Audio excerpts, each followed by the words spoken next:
ગુજરાતમાં દારૂબંધી છે.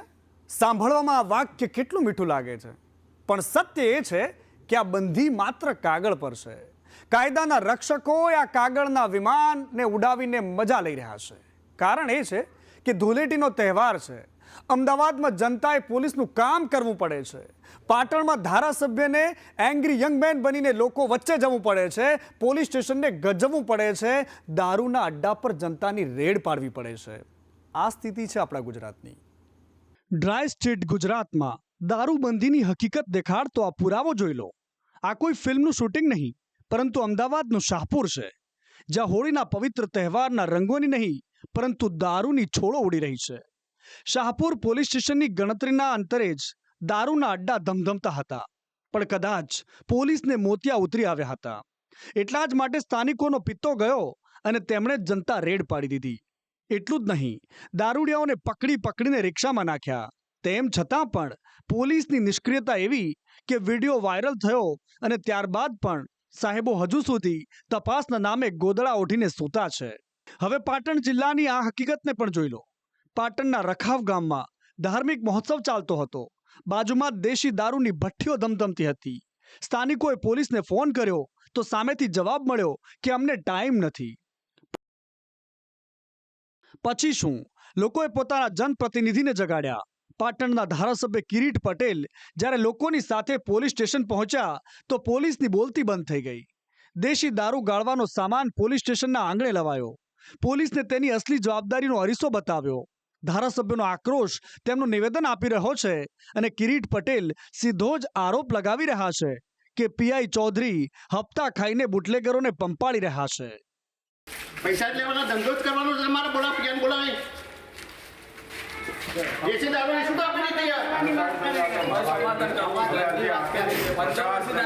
તમે ફોન કરી એટલે જો કહી દેવાનું. બેઠા છો તમે.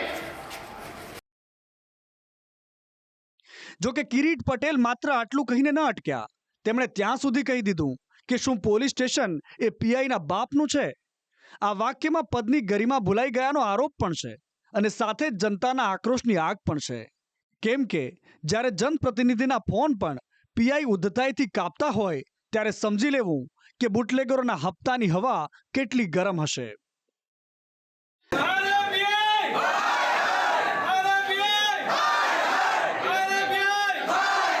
આપણે સરપંચને મોરી રાખી અને આખા ગામનો સાથ સહકાર આલી અને આપણા ગામમાં પણ કદીએ દારૂ ગળાવો જોવો ને જે મુદ્દામાં હાથ આવ્યો તે પણ ભરીને અમે સરસ્વતી તાલુકામાં આજે આવ્યા છે.